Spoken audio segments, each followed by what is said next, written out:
নমস্কার, আমি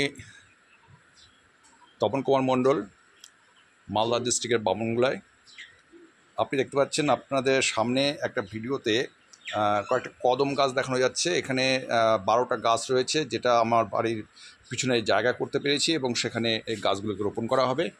আর এর যে প্রেরণা, গাছ লাগানোর যে প্রেরণা, মূলত আরসিএমের বৃক্ষবৃদ্ধি অভিযানের যে সংকল্প, যে প্রয়াস এবং আমাদের মাননীয় স্যার সাবরাজির যে উদ্দেশ্য সুন্দর ভারত গড়ার, এবং সেই উদ্দেশ্য সফল করতে আমি আমার ছোট্ট যোগদান রাখছি।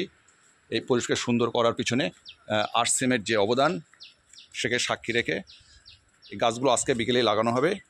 সবাইকে অভিনন্দনের সঙ্গে জানাচ্ছি যে আপনারাও আপনাদের বাড়ির ফাঁকা জায়গাগুলোতে গাছ লাগান, পরিবেশকে সুন্দর আর সতেজ বানান। জয় আরসিএম।